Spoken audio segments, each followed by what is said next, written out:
Repairing के तौर पे लोगों ने कहा भाई बारिश आ जाए तो दिक्कत हो। हमने 2010-8-10 में शमशान घाट बना दिया।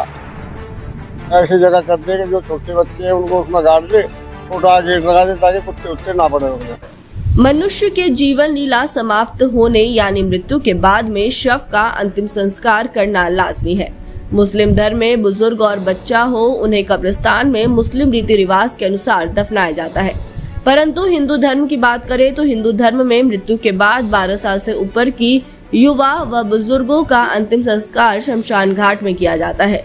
लेकिन कभी आपने सोचा है कि हिंदू धर्म में मरने वाले छोटे मासूम बच्चों का क्या होता है, उन्हें कहाँ दफनाया जाता है? यह खबर थोड़ी अटपटी जरूर है, परंतु खबर का मकसद किसी की आस्था को ठेस पहुंचाना नहीं बल्कि मृत्यु के बाद मासूम बच्चों के शव के साथ हो रहे दुराचार पर रोक लगाना है।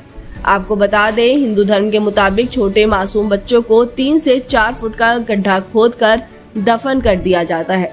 ऐसा ज्यादातर यमुना, गंगा और अन्य नदियों के किनारे ज्यादातर देखने को मिलता है। कई बार कुछ लोग शमशान घाट के पास भी बच्चों को दफनाकर अंतिम संस्कार हिंदू परंपरा के अनुसार कर देते हैं, लेकिन अब छोटे मासूम बच्चों को दफनाने का सिलसिला अब चिंता का विषय बनता हुआ नजर आ रहा है। ऐसा है कि इस पुराने जगह की 17 नंबर ठोकर पे जहाँ हमारा शमशान घाट ऐसा था कि तो जमुना किनारे में तो उसको ले जाकर अदर बदल कर देते थे। फिर उसकी रिपेयरिंग के तौर पे लोगों ने कहा कि भाई बारिश आ जाए तो दिक्कत हो।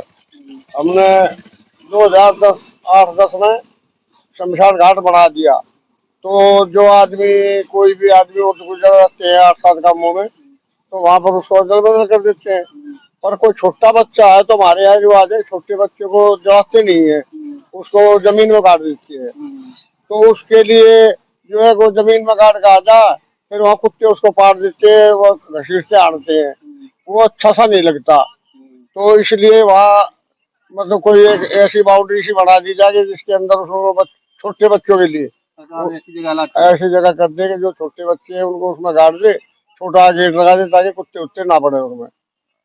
दरअसल आपको बता दें कि कई जगहों पर पहले ऐसी तस्वीरें देखने को मिली हैं कि जब छोटे मासूम बच्चे की मौत हो जाती है तो उसके शव को खड्डा खोदकर 3 फुट की गहराई पर दफना दिया जाता है, लेकिन कुछ ही देर के बाद जब वहां कोई भी शख्स मौजूद नहीं होता तो आवारा कुत्तों और जंगली जानवरों द्वारा शव को बाहर निकाल कर नोच नोच कर खा जाते हैं। हालांकि दिल्ली के तिगीपुर यमुना घाट किनारे एक शमशान घाट जरूर बना हुआ है, परंतु यहां अब छोटे मासूम बच्चों को दफनाने के लिए शमशान घाट में रहने वाले लोगों ने सख्त मना कर दिया है। आपको बता दें, कुछ प्रवासी मजदूर अब दिल्ली देहात के ग्रामीण इलाकों में रहते हैं जिन्हें इलाके की सही तरीके से जानकारी नहीं है। फिर भी कुछ लोग बच्चे की मौत के बाद छोटे बच्चों को यमुना किनारे इधर उधर दफना देते हैं, जो कि अभी चिंता का विषय बनता हुआ नजर आ रहा है। अब स्थानीय लोगों की मांग है कि दिल्ली सरकार हो या केंद्र सरकार इस समस्या का समाधान करे और कहीं भी एक ऐसी स्थायी जगह बनाए जहां पर मरने वाले छोटे मासूम बच्चों के शव को हिंदू परंपरा के अनुसार दफनाया जा सके और वहां पर निगरानी के लिए एक केयरटेकर रखा जाए। यदि ऐसा नहीं होता तो उस स्थान में 4 बाउंड्री करके गेट लगाया जाए ताकि मरने के बाद मासूम बच्चों के शव का दुराचार ना हो सके। फिलहाल देखने वाली बात होगी कि अब इस समस्या का समाधान आखिरकार हो पाता है या नहीं, लेकिन यह सत्य है कि जो इस दुनिया में आया है वह वापस भी जाएगा, परंतु अंतिम संस्कार के लिए हर धर्म में कोई न कोई स्थान बनाया जरूर गया है। लेकिन छोटे मासूम बच्चों की मौत के बाद उन्हें इधर उधर दफनाना एक वास्तव में चिंता का विषय है, जिस पर समाज के साथ साथ सरकार को भी ध्यान और संज्ञान लेना चाहिए। भारत दर्पण टीवी के लिए सेजल प्रजापति, दिल्ली।